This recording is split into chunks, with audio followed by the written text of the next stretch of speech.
नमस्कार मित्रों, आप सभी का यूपीएससी आईएएस एग्जाम्स यानी कि तपस्वी आईएएस में बहुत बहुत स्वागत है। आज के हमारे जो वीडियो लेक्चर है उसका टॉपिक है major events in world politics in last decades, यानी कि जो आखिरी के जो दशक बीते हैं उसमें हमारी जो विश्व की जो राजनीति है उसमें कौन से जो चेंजेस आए हैं उसके बारे में आज हम इस वीडियो लेक्चर में डिस्कस करने वाले हैं। तो इस वीडियो लेक्चर में हम जानेंगे कि पिछले जो दशक है उसमें कौन कौन सी जो बड़ी घटना हुई है। उसमें पहला तो है ये जो गल्फ वॉर है, उसके बारे में जानेंगे कि उनकी जो जियोपॉलिटिकल इम्प्लीकेशन क्या क्या हुई है हमारी इंडिया के ऊपर, उसकी इम्पैक्ट क्या क्या रही उसके बारे में भी देखेंगे। और जो सोवियत यूनियन का जो विघटन हुआ था, जैसा कि हमने अगले लेक्चर में पूरा का पूरा उसका डिस्कशन इसके बारे में किया है, लेकिन थोड़ा सिर्फ ओवरव्यू और इसकी जो इम्पैक्ट है वही उसमें देखेंगे। उसके बाद देखेंगे the rise of Asian powers, और जो एशियन सेंचुरी 21st सेंचुरी को जो एशियन सेंचुरी कहा जाता है उसके बारे में जानेंगे। और उसके बाद जानेंगे कि जो ग्लोबलाइजेशन है वो भी एक मेजर इम्पैक्ट ही कही जाती है, तो उसकी क्या इम्पैक्ट पड़ी है उसके बारे में भी जानेंगे। और साथ ही साथ जो टेररिज्म है, टेररिज्म के खिलाफ जो मुहिम चलाई है सभी देशों ने, एंटी टेररिस्ट जो एक्शन, एंटी टेररिज्म एक्शन, उसके बारे में भी देखेंगे। और साथ ही साथ सदी की सबसे बड़ी जो कोई चैलेंज है तो ये क्लाइमेट चेंज और ग्लोबल वार्मिंग, तो उसके बारे में भी इस वीडियो लेक्चर में डिस्कस करेंगे। सबसे पहले देखते हैं कि ये जो गल्फ वॉर है, पहले तो उसके जो कारण है उसमें कारण के बारे में जानते हैं। तो उसका पहले बैकग्राउंड देखते हैं कि जो ये इराकी एग्रेशन है वो क्यों दिखाया गया, ऑयल एंड पावर क्या है, नेशनलिज्म या क्या है। सबसे पहले उसका जो बैकग्राउंड है वो देखते हैं कि इसकी जो शुरुआत होती है वो होती है जो प्रथम विश्व युद्ध के काल में। जो प्रथम विश्व युद्ध चल रहा था उस वक्त का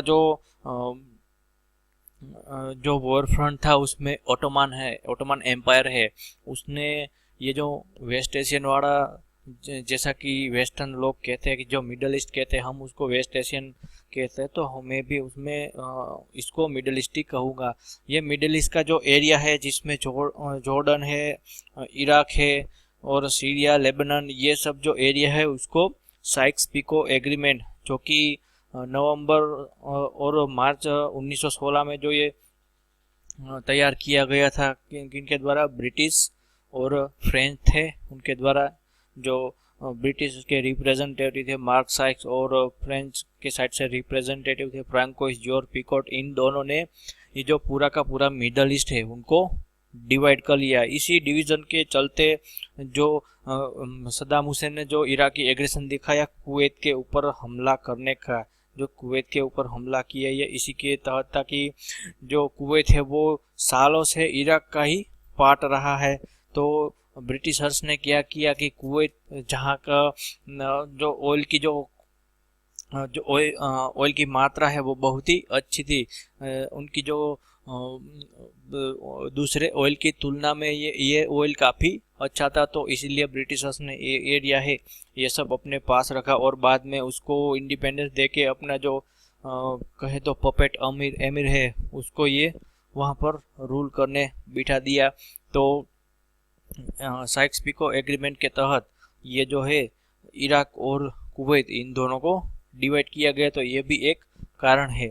और साथ ही साथ अब आते हैं कि जो इराक की एग्रेशन है उसके बारे में देखते हैं कि हुआ ये था कि इराक की पूरी जो इकोनॉमी है वो ऑयल के ऊपर ही, तेल के ऊपर ही निर्धारित थी। वहीं जो कुवैत है वो क्या कर रहा था कि इराक के तेल से, उसका जो तेल अच्छा था उसको वहाँ अच्छी आमदनी भी मिल रही थी। वही इराक के पास एक जियोग्राफिकल प्रॉब्लम ये भी है कि इराक के पास सिर्फ छोटा सा ही एक विंडो है, वहाँ से वो तेल की एक्सपोर्ट कर रहा था। तो सद्दाम हुसैन को ये लगा कि अगर हम कुवैत के ऊपर कब्जा कर लेते हैं तो ये पूरा का पूरा जो एरिया है वो हमारे पास आ जाएगा, तो ये भी एक इराकी एग्रेशन का कारण है। वही दूसरा है ऑयल एंड पावर, यानी कि जिसके पास ज़्यादा ऑयल होगा, जिसके पास ज़्यादा एक्सपोर्ट होगा, उसके पास पावर होगी। तो ये भी एक गल्फ वॉर का एक मेजर कॉज माना जाता है।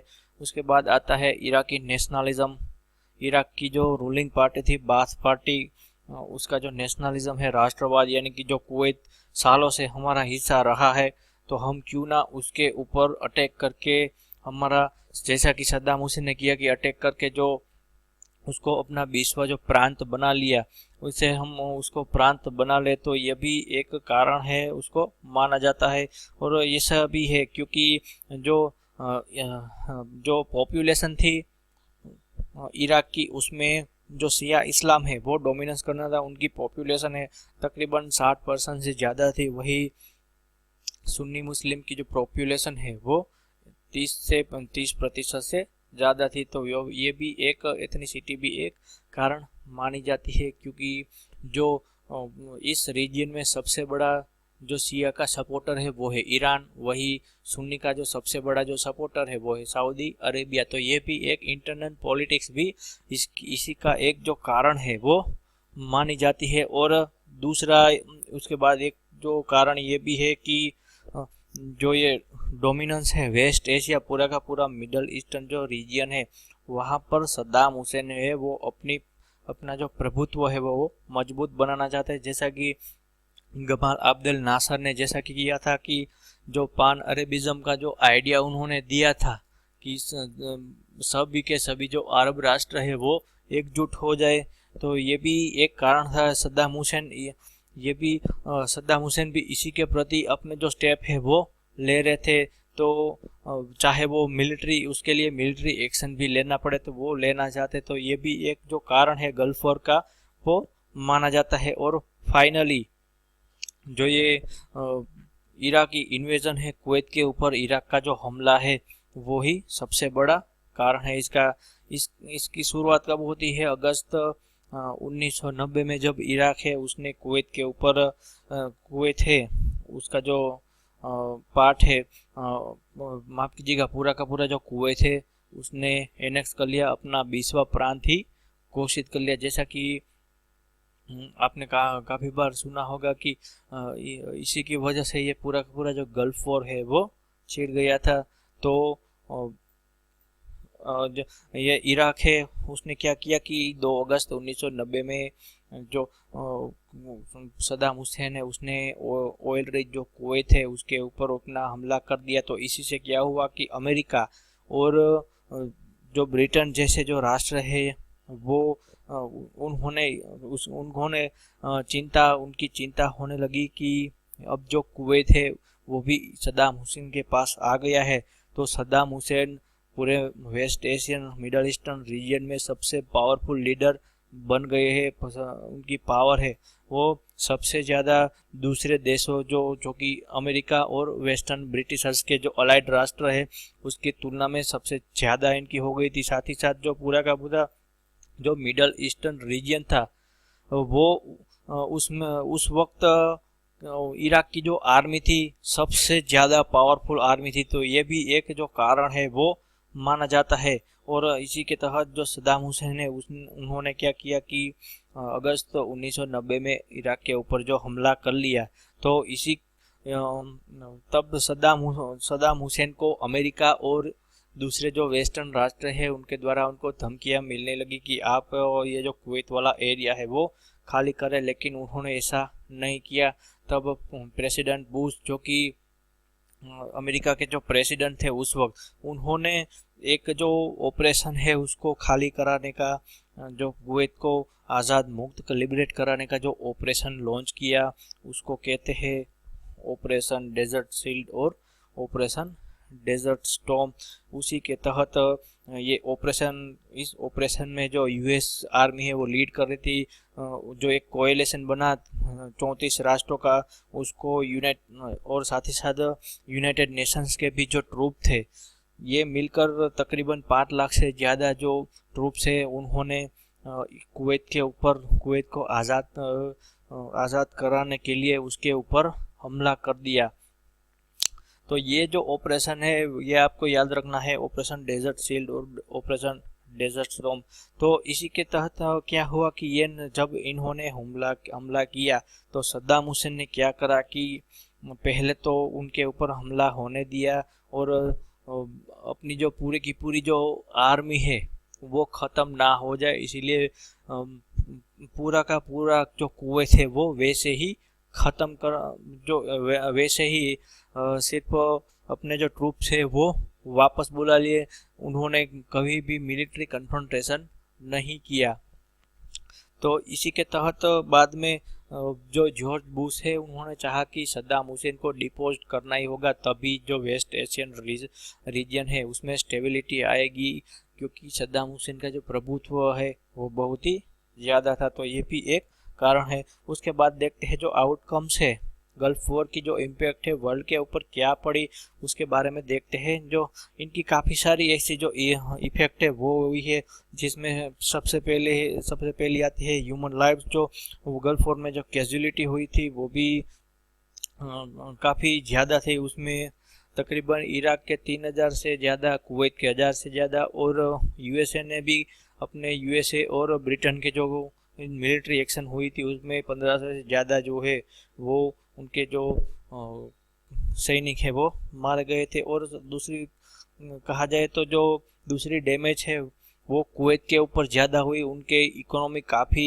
ख़राब हो गई। वही इराक के ऊपर जो 40 दिन तक लगातार जो बॉम्बिंग की गई उससे क्या हुआ कि जो उनका इंफ्रास्ट्रक्चर है, उनका जो पूरी की पूरी जो फैसिलिटीज़ है वो सब पूरी तरह से डिस्ट्रॉय हो गई। और उसका ये इम्पैक्ट एनवायरमेंटल इम्पैक्ट भी पड़ा, क्योंकि जब उन्होंने कुवैत खाली किया तब कुवैत के जो जितने भी जो ऑयल वेल थे वहाँ पर उन्होंने आग लगा दी गई, ताकि बुझे नहीं ऐसी आग लगाने का आदेश दिया, ताकि जो कुएं थे वो आने वाले सालों में आने वाले जो 2-3 साल है तब तक वो इसी आग ना बुझ सके और उनका जो ऑयल है उसका एक्सपोर्ट ना हो सके। तो उस वक्त इराक है वो थोड़ा बहुत मजबूत हो जाए। तो इसी कारण से उन्होंने सद्दाम हुसैन है उन्होंने जो बड़े बड़े जो ऑयल के कुएं थे वहाँ पर उन्होंने आग लगा दी। तो ये भी एक बड़ा एक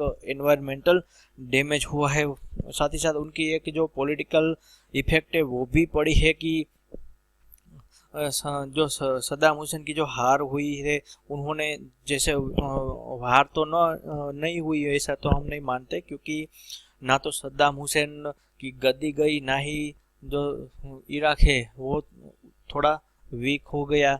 थोड़ा बहुत वीक तो हुआ था, लेकिन उतना वीक नहीं कि जितना लीबिया में बाद में जो हुआ ऐसा सद्दाम हुसैन के साथ ना हो सका। तो ये भी एक पॉलिटिकल इफेक्ट के साथ ही जो मिडल ईस्टर्न रीजन है वहाँ पर भी एक बहुत ही बड़ी इफेक्ट पड़ी। जो सद्दाम हुसैन की जो पावर है वो सब उनको देखने को मिली। तो ये भी एक इफेक्ट कही जाती है। और इंडिया के ऊपर क्या इफेक्ट पड़ी उसके बारे में हम जानते हैं कि इंडिया की जो इकोनॉमी है और साथ ही साथ जो फॉरेन पॉलिसी है उसमें भी इम्पेक्ट पड़ी, क्योंकि जो इंडिया है उनके पहले से ही फॉरेन पॉलिसी प्रो अरब रही है। सद्दाम हुसैन और इंदिरा गांधी की जो फ्रेंडशिप है वो भी काफ़ी जानी जाती है। कि कहा तो ये भी जाता है कि जब 1971 में की लड़ाई हुई थी तब लीबिया के जो गद्दाफी है उन्होंने पाकिस्तान को सपोर्ट करने के लिए जो अरब नेशन है उनको कहा कि इंडिया को ऑयल ना दे। तब इराक ने ये करना मना कर दिया था और इंदिरा गांधी के कहने पर अपने जो ऑयल टैंकर्स हैं वो इंडिया के तरफ उन्होंने भेजे थे। तो ये भी एक कारण है कि इंडिया की जो फॉरेन पॉलिसी है वो प्रो अरब थी। लेकिन जब ये गल्फ वॉर छिड़ी 1990 के दशक में, तब क्या हुआ कि हमारी पूरी की पूरी फॉरेन पॉलिसी वो चेंज हो गई थी। क्योंकि जो सोवियत यूनियन है उसका विघटन हो गया था। तो हमने जो इराकी एग्रेशन है उसका विरोध किया। और आप जानते होंगे कि पहले जो कि यूएस के हम पहले से विरोधी रहे, लेकिन जब गल्फ वॉर छिड़ी तब प्राइम मिनिस्टर चंद्रशेखर ने यूएस के जो फाइटर एयरक्राफ्ट और जहाज थे उनको यहाँ पर रिफ्यूलिंग की परमिशन दे दी थी।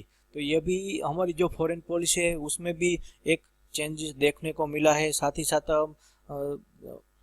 जो हमारी जब पहली बार जो गल्फ वॉर हुई थी उनको जब 1990 और 1991 में जब ये लड़ाई छिड़ी थी तब हमारी इकोनॉमी के ऊपर उतनी जो इम्पैक्ट है वो उतनी नहीं पड़ी थी, क्योंकि हमारी जो ऑयल इंपोर्ट है वो बहुत ही उतनी ज़्यादा नहीं थी। हमारी जो इकोनॉमिक हालत है वो बहुत ही ख़राब थी। तो हमारे जो इंडस्ट्री है और साथ ही साथ दूसरी जगह पर जो ऑयल की खपत है वो उतनी नहीं थी। लेकिन जो 2002 और 2003 में जब जो गल्फ वॉर, जो सेकंड गल्फ वॉर के नाम से जानी जाती है, तब क्या हुआ कि हमारा 70% से ज़्यादा जो क्रूड ऑयल है वो इराक जैसी ही कंट्री से वहाँ से हमारा इंपोर्ट होता था। तो जो हमारा जो ऑयल इंपोर्ट है उसके ऊपर बहुत ही बड़ी इम्पैक्ट पड़ी। जो ऑयल प्राइस में जो हाइक हुआ, जो बढ़ोतरी हुई, उससे हमारी जो इकोनॉमी है उसको बहुत ही ज़्यादा इम्पैक्ट पड़ी। तो गल्फ वॉर की जो इम्पैक्ट है वो वर्ल्ड के ऊपर भी पड़ी और हमारी जो इंडियन इकोनॉमी है उसके ऊपर भी पड़ी है। अब देखते हैं कि जो disintegration of the Soviet union, जो सोवियत यूनियन का विघटन हुआ, वो भी जो आखिरी के दशकों की एक बहुत ही बड़ी घटना मानी जाती है। जैसा कि हमने अगले लेक्चर में देखा था disintegration of the Soviet union, तो उससे क्या हुआ कि जो कोल्ड वॉर चल रहा था दोनों सुपर पावर्स के बीच, वो अब खत्म हो गया। जो न्यूक्लियर थ्रेट था वो भी अब दुनिया के सामने से जो परमाणु युद्ध के जो बादल छाए थे वो भी अब पूरी तरह से हट गए। साथ ही साथ दूसरी घटना ये हुई कि जो डोमिनो इफेक्ट कही जाती है, उससे क्या हुआ कि सबसे बड़ा जो पेड़ है वो ही गिर गया। तो उससे डोमिनो इफेक्ट की वजह से जो कम्युनिस्ट राष्ट्र थे, दूसरे कम्युनिस्ट राष्ट्र थे, वो भी कम्युनिस्ट कंट्री है, वहाँ पर भी रिवोल्ट हो गया और वहाँ पर भी डेमोक्रेसी आ गई। जो कम्युनिस्ट रेजिम है उसको ओवरथ्रो कर दिया गया। साथ ही साथ जो विश्व है वो उसकी जो पॉलिटिक्स है वो उसमें काफ़ी बड़ा बदलाव आया।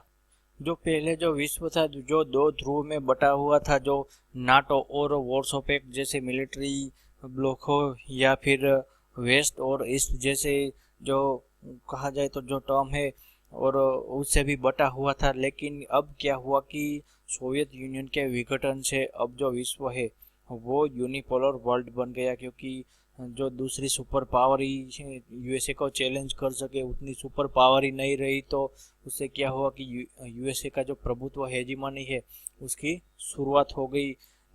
उसके जो उसके उदाहरण है उसके हम बाद में देखेंगे। और दूसरा एक कारण ये भी हुआ कि जो कम्युनिस्ट आइडियोलॉजी थी उनको भी जितना भी कम्युनिस्ट राष्ट्र है वहाँ से नकारा गया।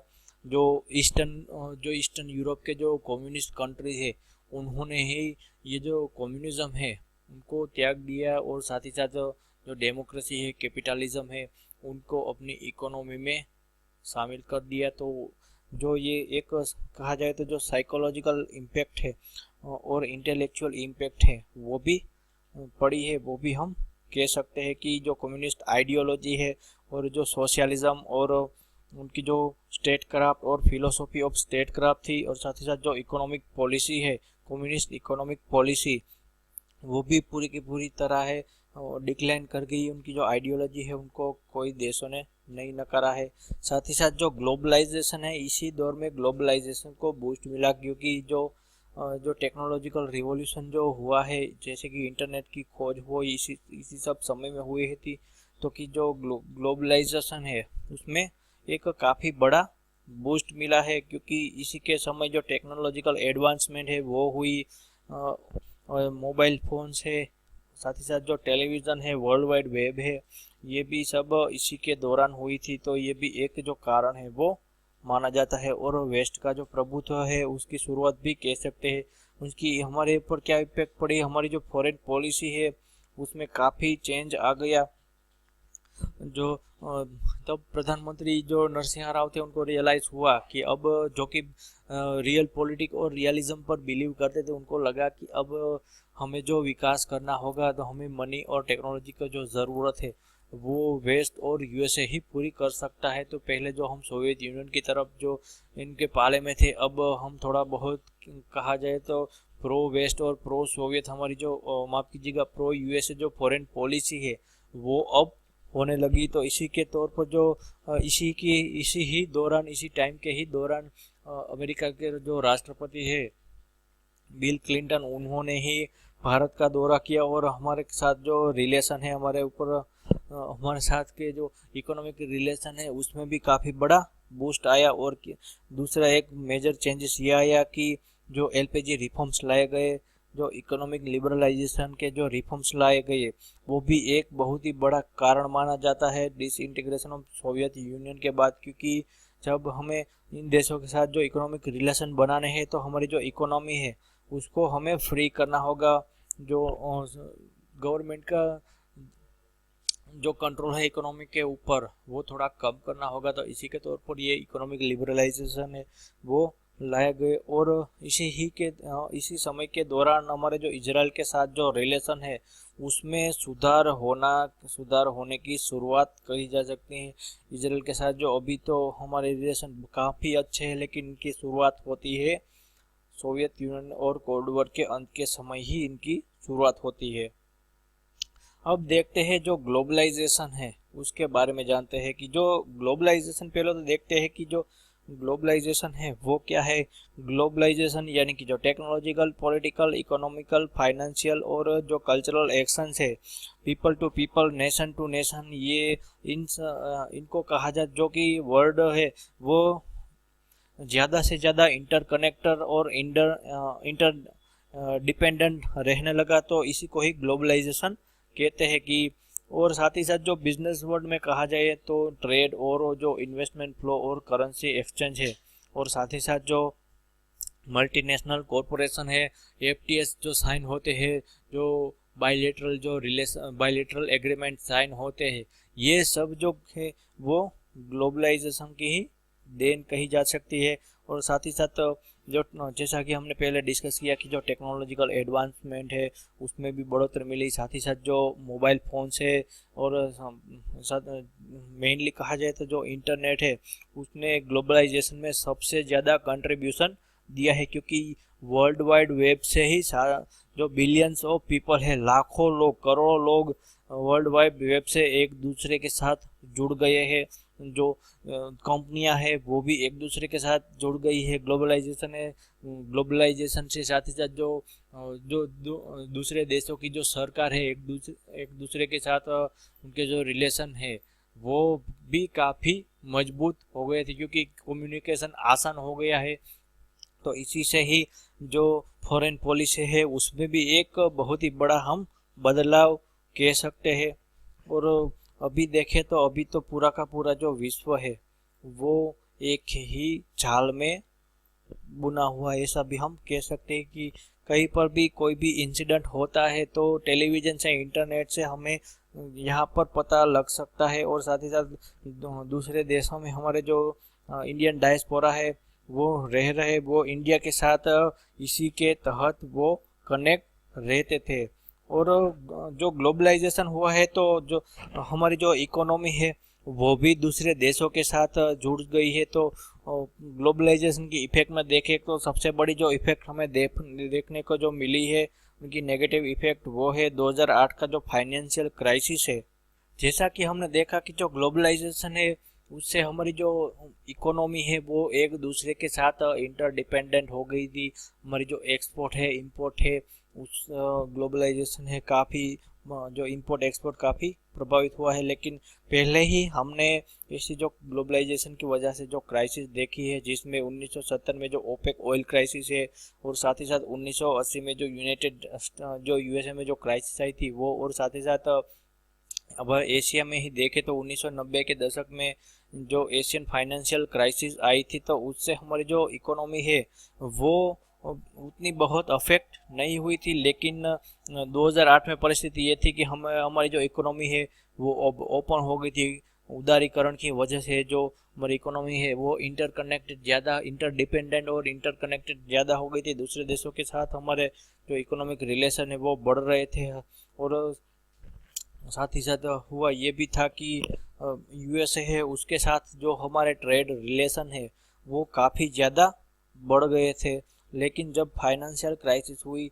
यूएसए में जो फाइनेंशियल जो क्राइसिस हुई उससे क्या हुआ कि जो ये यूएसए के साथ जो भी देश, ज़्यादा से ज़्यादा जो देश है वो यूएसए के साथ जुड़े हैं। क्योंकि यूएस डॉलर है उससे ही विश्व का 90% जो व्यवहार होता है दूसरे देशों के साथ, इंटर गवर्नमेंटल जो होता है वो यूएस डॉलर में ही होता है। तो जब यूएसए में ही क्राइसिस आती है तो इससे दूसरे देश है वो प्रभावित होने ही है। तो इससे हमारी जो इकोनॉमी है आप देख सकते हैं कि जो जीडीपी में भी जो जीडीपी है उसमें भी काफ़ी इफेक्ट हुआ।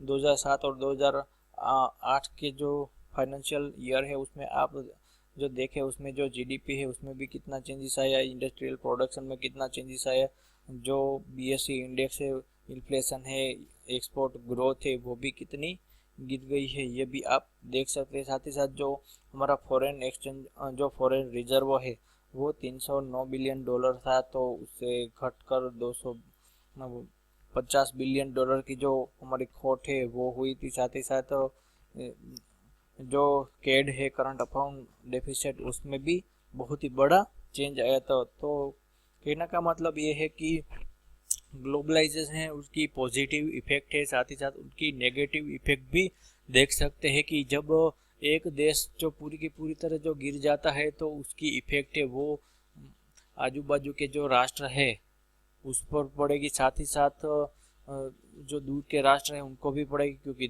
सब राष्ट्र है वो एक दूसरे के साथ उनकी जो इकोनॉमी है वो एक दूसरे के साथ जुड़ी हुई है।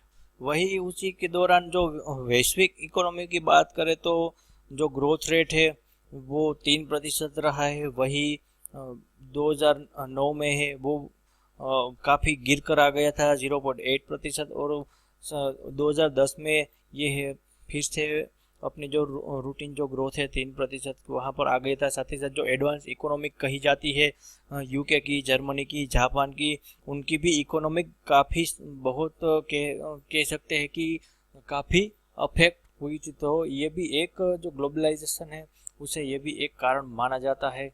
अब देखते हैं जो तीसरी जो इम्पोर्टेंट इवेंट हुई थी एंटी टेरर जो ऑपरेशन है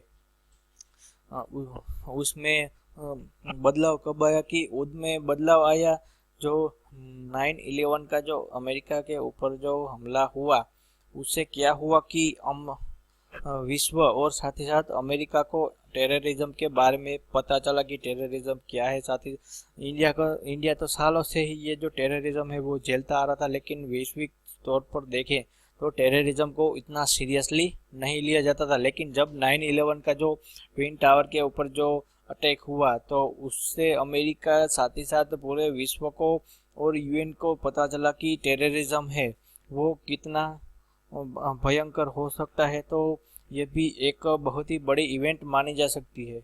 और अमेरिका का तब जब रियलाइज हुआ तो उसने क्या किया कि वॉर ऑन टेरर शुरू कर दिया। टेरर का खात्मे के लिए जो बुश है उन्होंने अपनी जो आर्मी है उनको खुली छूट दे दी। इसी के तहत वो अफगानिस्तान में, पाकिस्तान है, अफगानिस्तान है, वहाँ पर वो अटैक करने लगे ना बिना किसी जो कंट्री से उनको पूछे बिना वो वहाँ पर हमले करने लगे। तो उससे भी ये जो है वो एक बहुत ही बड़ी इम्पैक्ट मानी जाती है।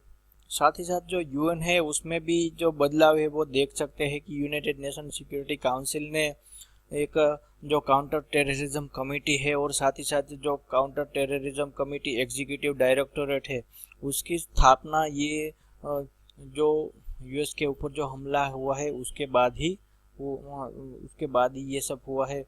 और साथ ही साथ ऑपरेशन एंड्यूरिंग फ्रीडम के तहत अफगानिस्तान के ऊपर ही उन्होंने जो तालिबान है, टेररिज्म है, अलकायदा है, उसके जो ठिकाने थे वहाँ पर उन्होंने अटैक करना शुरू कर दिया। एक कोएलिशन वहाँ पर भी उन्होंने बनाया और उसी के तहत जो उसका जो मेन अक्यूज था ओसामा बिन लादेन उसको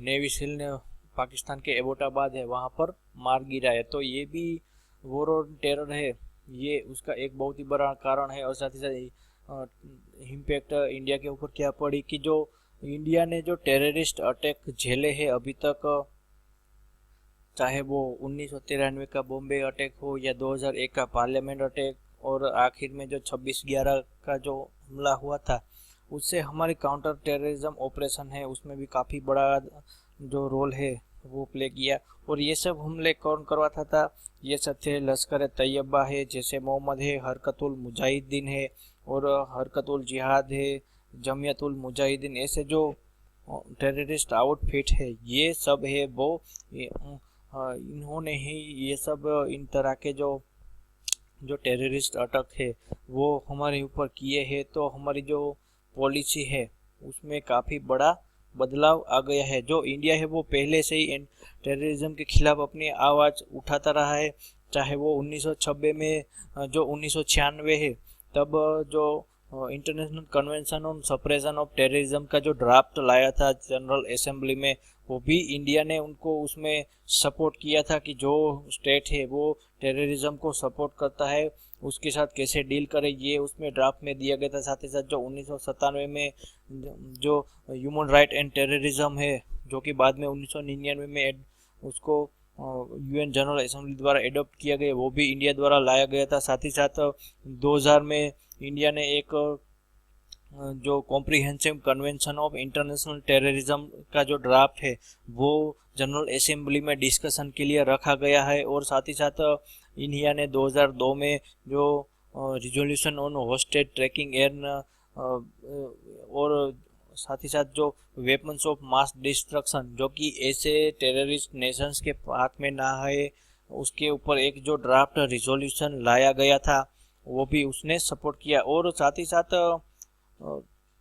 यूनाइटेड नेशन जनरल असेंबली ने जो ग्लोबल काउंटर टेररिज्म स्ट्रेटजी 2006 में जो अडॉप्ट की है उसको भी तैयार करने में इंडिया ने एक जो बहुत बड़ा है वो रोल प्ले किया। तो उससे हम ये कह सकते हैं कि जो हमारी गवर्नमेंट की जो पोजीशन और थिंकिंग है वो उसमें काफ़ी बड़ा बदलाव आया। और ये जो 9/11 का जो अटैक हुआ उससे दुनिया के जो राष्ट्र है वो भी इंडिया के बात सुनने लगे और इंटरनेशनल लेवल पर जो हमारी टेररिज्म के खिलाफ जो हमारी लड़ाई थी उसमें इन देशों का साथ मिला। उसी के तहत आप कह सकते हैं कि ये जो टेररिज्म के खिलाफ 2017 में 15 जून 2017 में जब United Nations officer of counter terrorism नाम की एक जो ऑफिस है, कमीशन है, वो एडॉप्ट है वो किया गया है, जिसके तहत क्या कि जो जनरल असेंबली है वो काउंटर टेररिज्म में लीडरशिप, कोऑर्डिनेशन, मिलिट्री और ये सब की जो एक्टिविटी है वो अब यूनाइटेड नेशन जनरल असेंबली ही देखेंगी। तो आप ये कह सकते हैं कि जो इंडिया है वो काफ़ी सालों से एंटी टेररिज्म के खिलाफ अपनी जो आवाज़ है वो बुलंद कर रहा है।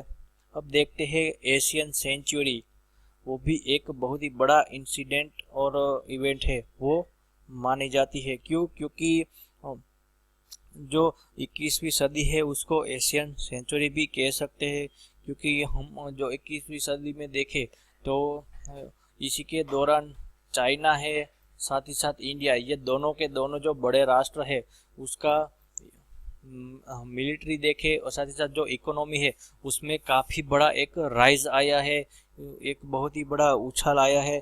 खासकर तो चाइना तो अब एक सुपर पावर के तौर पर ही उभरने लगा है, क्योंकि कोई भी जो एटलांटिक नेशन है वो उतने कैपेबल नहीं है कि लार्ज स्केल के जो इंफ्रास्ट्रक्चर जो प्रोजेक्ट है वो 21वीं सदी के जो लार्ज स्केल इंफ्रास्ट्रक्चर प्रोजेक्ट है उसको फाइनेंस कर सके। लेकिन ये जो चाइना है और ऐसे जो राष्ट्र है, अब चाइना के जो वन बेल्ट वन नेशन जो BRI है वो देख सकते हैं कि वो $multi-trillion का जो प्रोजेक्ट है, लेकिन वो उसे फंडिंग कर रहा है। लेकिन जो दूसरे देश है, वेस्टर्न के जो देश है, उसके पास उतनी कैपेबिलिटी नहीं है। क्योंकि चाइना और इंडिया के पास पोटेंशियल है। हम अभी डेवलपिंग फेज में हम ज़्यादा डेवलप कर सकते हैं, लेकिन उनकी जो इकोनॉमी है वो पूरी डेवलप्ड इकोनॉमी है। इससे क्या होगा कि उसके पास ज़्यादा स्कोप नहीं रहेगा, उनको सिर्फ और सिर्फ मेंटेन ही करना होगा। और हमारे पास तो काफ़ी सारा स्कोप है, तो हमें इसका एक बहुत ही बड़ा जो फ़ायदा है वो मिलेगा। साथ ही साथ जो हमारी जो फॉरेन पॉलिसी देखेंगे तो आप देख सकते हैं कि जो हमारी पॉलिसी है वो लुक ईस्ट और एक्ट ईस्ट पॉलिसी है, ना कि वेस्ट की तरफ। हमारा जो इम्पोर्टेंस है वो वेस्टर्न कंट्रीज़ को बहुत ही कम दिया जा रहा है। और साथ ही साथ देखें तो चाइना, जापान और साउथ कोरिया के पास ही more than 6 trillion foreign exchange reserve है, वो इससे एक बहुत ही बड़ा जो इम्पैक्ट है वो पॉलिटिक्स में और साथ ही साथ इकोनॉमी है उसमें पड़ सकता है। और चाइनीज एग्रेशन देखे तो चाइना है वो अपने जो गुड्स एक्सपोर्ट है उसमें काफ़ी एग्रेशन दिखा रहा है। और तो इन सब कारणों से जो आने वाली जो सेंचुरी है उसको एशियन सेंचुरी भी कह सकते हैं। और साथ ही साथ जो ग्लोबलाइजेशन है हुआ है उसको एशिया की खास जरूरत है, क्योंकि एशिया है वो विश्व का सबसे बड़ा मार्केट माना जाता है, क्योंकि चाइना और इंडिया की जो पॉपुलेशन है उनका जो डोमेस्टिक मार्केट है वो भी one of the largest in the world है। इससे हमारी इकोनॉमी को भी काफ़ी फायदा होगा, साथ ही साथ वैश्विक इकोनॉमी है उनको भी काफ़ी फायदा होगा। क्योंकि आप देखें तो जो 1990 के जो दशक में जो बूम आया था, जो उसमें आप एशियन टाइगर्स जिसे कहा जाता था, जो मलेशिया है, सिंगापुर है, ताइवान है, इंडोनेशिया जैसे जो राष्ट्र है जिसे एशियन टाइगर्स भी कहा जाता था, इन इन देशों की जो इकोनॉमी है उसमें काफ़ी बड़ा एक उफान आया, राइज आया, लेकिन वो बाद में बैठ गया। क्यों? क्योंकि वो उत्पाद तो ज़्यादा कर रहे थे लेकिन वो एक्सपोर्ट नहीं कर रहे थे, उनके पास खुद का डोमेस्टिक मार्केट नहीं था। लेकिन इंडिया के पास ये पोटेंशियल है, हम जितनी मैन्युफैक्चरिंग करेंगे वो इंडिया में ही उनकी खपत है वो हो जाएगी, तो हमारी इकोनॉमी है वो मजबूत होगी। साथ ही साथ जो चाइना है उनकी इकोनॉमी है वो भी इससे मजबूत होगी। तो इन दोनों की जो इकोनॉमी है वो आने वाले सालों में काफ़ी मजबूत होने वाला है। एक प्रेडिक्शन ये भी कहता है कि 2030 तक तो चाइना है वो सबसे बड़ी इकोनॉमिक पावर हाउस बन जाएगा और इंडिया है वो नंबर 3 पर आ जाएगा, और 2050 तक हमारी जो इकोनॉमी है वो यूएसए के इक्विवेलेंट हो जाएगी। तो साथ ही साथ जो कहा जाए तो जो वेस्टर्न कंट्रीज हैं वो अभी काफ़ी ऐसे जो परिस्थिति है वो फेस करनी है, जैसे कि यूरोपियन यूनियन है वो ब्रेग्जिट को फेस कर रहा है। साथ ही साथ उनकी जो इंटरनल चैलेंजेस है वो भी उसकी रिजॉल्व नहीं हुए, वो अभी तक अनरिजॉल्व है। तो ये भी हमें एक उसका एक फायदा मिल सकता है। साथ ही साथ जो एशिया की जो मेजर इकोनॉमिक है वो अभी डिफिकल्ट अपने जो स्ट्रक्चरल रिफॉर्म्स ला रही है। जैसे कि आप देखें तो हम जो प्रधानमंत्री मोदी की जो मेक इन इंडिया इनिशिएटिव जो है, मेक इन इंडिया रिफॉर्म्स है उसको देख सकते हैं। साथ ही साथ जो जापान जो दूसरा जो पावर हाउस है जापान, उसमें एबे जो पीएम शिंजो एबे का जो एबेनोमिक्स है वो भी आप इसी के तौर पर देख सकते हैं। साथ ही साथ चाइना का जो सप्लाई साइड रिफॉर्म्स है वो भी इसी के तहत, जो स्ट्रक्चरल रिफॉर्म्स के तहत भी आप देख सकते हैं। तो हमारी जो तीनों की तीनों बड़ी इकोनॉमी है वो भी स्ट्रक्चरल रिफॉर्म्स ला रही है। साथ ही साथ रशिया जो अभी एग्रेशन दिखा रहा है अपनी जो वैश्विक जो अरीना है उसमें प्रभुत्व दिखाने के लिए, जो व्लादिमीर पुतिन है जैसा अभी वो एग्रेशन दिखा रहे हैं इंटरनेशनल पॉलिटिक्स में, तो इससे भी हम कह सकते हैं कि जो आने वाली जो सेंचुरी है वो पूरी की पूरी तरह एशियन सेंचुरी ही बन जाएगी। अब देखते हैं, ये तो एक बहुत ही बड़ी समस्या है क्लाइमेट चेंज। जो क्लाइमेट चेंज है उसके बारे में जानते हैं।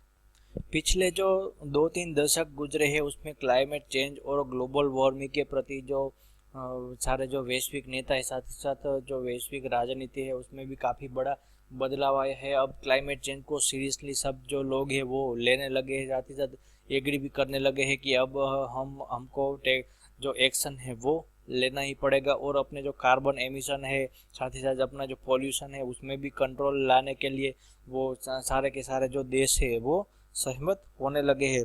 अब देखें तो 1880 से 2012 तक जो एवरेज ग्लोबल टेम्परेचर है उसमें 0.85% का जो इंक्रीज हुआ है वो इतने सालों में ही हुआ है। लेकिन 1981 और 2002 के बीच जो क्लाइमेट है उसमें काफ़ी बड़ा बदलाव आया है, और साथ ही साथ इस क्लाइमेट चेंज की वजह से जो एग्रीकल्चर है उसके ऊपर ही बहुत ही बड़ा इफेक्ट पड़ा। साथ ही साथ जो ओशियंस है वो भी गर्म होने लगे हैं, और देखा जाए तो 1901 से 2010 के बीच जो ग्लोबल एवरेज है सी लेवल उसमें 19 सेंटीमीटर है, वो एक्सपांड कर गया, और साथ ही साथ ग्लोबल वार्मिंग की वजह से जो आर्कटिक जो आइस है वो भी पिघलने लगी है। और 1969 से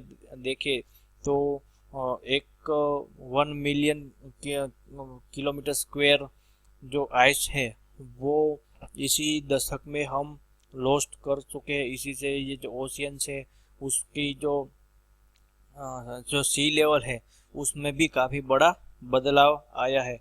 और साथ ही साथ देखें तो वार्म टेम्परेचर की वजह से जो इकोनॉमी है उसके ऊपर भी इफेक्ट पड़ेगा, क्योंकि जो इकोनॉमी है और साथ ही साथ जो एग्रीकल्चर है उसके ऊपर इफेक्ट पड़ेगा। तो एग्रीकल्चर की जो प्रोडक्शन है वो थोड़ी बहुत कम होगी, तो इससे है इकोनॉमी है उसके ऊपर भी एक जो इफेक्ट है वो पड़ेगा। तो सब राष्ट्रों ने इसको इसको काउंटर करने के लिए जो संगठन माफ कीजिएगा जो एग्रीमेंट साइन किया है उसमें प्रमुख है मॉन्ट्रियल प्रोटोकॉल, किगाली एग्रीमेंट और पेरिस एग्रीमेंट।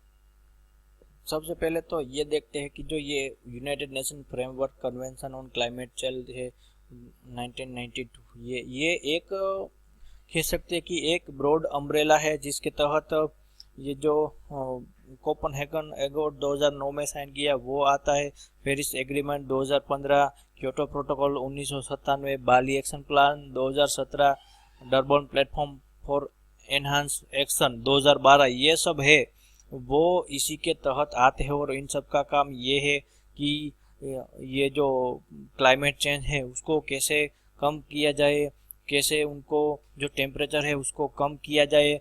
अभी टेम्परेचर बढ़ने की जो एवरेज है, जो स्पीड है उसको डिक्रीज कर कैसे किया जाए, उसके ऊपर जो एक एक्शन प्लान बनाया जाएगा तो ये इसी के तहत ही बनाया जाएगा। पहले तो ये जो मॉन्ट्रियल प्रोटोकॉल है 1989 में जो साइन हुआ था वो क्यों हुआ था कि जो ओजोन डिप्लेटिंग सब्सटेंसेस है उसको जो एटमॉस्फेयर से उसमें फेज आउट करने के लिए ये पूरा का पूरा जो ट्रेटी है, ये इंटरनेशनल एनवायरनमेंट ट्रेटी है, वो साइन की गई थी। साथ ही साथ जो दूसरा है वो है किगाली एग्रीमेंट, जो कि रवांडा का जो कैपिटल है वहाँ ये साइन हुआ था। किगाली एग्रीमेंट के तहत ही जो एक जो टारगेट रखा गया है कि जो ग्लोबल टेम्परेचर है वो कैसे 2% के अंडर है वो लाया जाए। इसके तहत जो कार्बन एमिशन है उसमें भी जो बदलाव है वो आया जाएगा, उसको कैसे कम किया जाए। उसमें इंडिया ने भी एक जो पार्ट है वो प्ले किया है, जो किगाली एग्रीमेंट है 2016 का। उसमें क्योंकि इंडिया है वो one of the largest emitter of carbon, क्योंकि जो दूसरे देशों की तुलना में देखे तो हमारा जो कंपैरिजन में देखे तो हमारा कार्बन एमिशन वो इतना नहीं है, जैसा कि यूएसए का जो और चाइना का जो कार्बन एमिशन है वो सबसे ज़्यादा ही है। और इससे हम पर क्या इफेक्ट पड़ेगी कि इंडस्ट्री है उसमें हमारी जो इन्वेस्टमेंट है, साथ ही साथ जो R&D है उसमें भी इम्पेक्ट पड़ेगी, साथ ही साथ जो नई नई इंडस्ट्रियाँ बनेगी उसमें भी एक बहुत ही बड़ी इम्पेक्ट पड़ेगी। अब देखते हैं जो ये पेरिस एग्रीमेंट जो काफ़ी साल से जो 2015 है वहाँ पर साइन हुआ था और चर्चा में भी रहा था, COP21 में ये साइन हुआ था। उसमें जो 195 देश है उनकी जो गवर्नमेंट है वो वहाँ पर रिप्रेजेंटेटिव है, उन्होंने क्या किया कि एक जो 32 पेज का जो पेरिस एग्रीमेंट है वो साइन किया। ये उसको एक हिस्टोरिक डील भी मानी जाती है, क्योंकि उसका मेन एम्बिशन ये है कि जो ग्लोबल वार्मिंग है उसको कैसे रखा जाए। इसी के तहत 2 डिग्री सेल्सियस तापमान को कम करना, साथ ही साथ टेम्परेचर है उसकी लिमिट है वो ज़्यादा से ज़्यादा 1.5 डिग्री सेल्सियस रखी गई है। साथ ही साथ जो इम्पेक्ट आने वाले जो सालों में जो इम्पेक्ट पड़ने वाली है ग्लोबल वार्मिंग और क्लाइमेट चेंज की वजह से उसको कैसे टैकल किया जाए, तो ये भी एक जो कारण है वो माना जाता है। और इन सब जो एफर्ट्स होती है इसी की वजह से जो इंडिया है उसने भी कुछ जो नेचर है पर्यावरण है उनको बचाने के लिए स्टेप्स लिए हैं, जिसमें आप देखें तो जो एक्शन प्लान लिया है उसमें नेशनल सोलर मिशन है ये, और साथ ही साथ जो national mission for enhance energy efficiency, national mission और sustainable habitat, national water mission, national mission for sustaining the Himalayan ecosystem, national mission for green India, national mission for sustainable agriculture, national mission on strategic knowledge for climate change. ये सब जो step है वो India ने लिए है और climate change है उसको बदलने के लिए। साथ ही साथ तो क्या करे है कि हम जो न्यू एंड रिन्यूएबल एनर्जी है उसमें ज़्यादा फोकस कर रहे हैं। आने वाले सालों में जो हमारी कैपेबिलिटी है वो अभी ज़्यादा बढ़ने लगी है। इससे हम जो सोलर पावर है उस पर फोकस कर रहे हैं, विंड पावर है, साथ ही साथ जो हाइड्रो पावर है उसके ऊपर हम ज़्यादा फोकस कर रहे हैं। तो ये सब जो घटनाएं हुई थी उसकी विश्व के ऊपर जो इम्पैक्ट पड़ी थी उसके ऊपर हमने डिस्कस किया है। तो आशा करता हूँ कि आपको जो ये लेक्चर है वो अच्छा लगा होगा।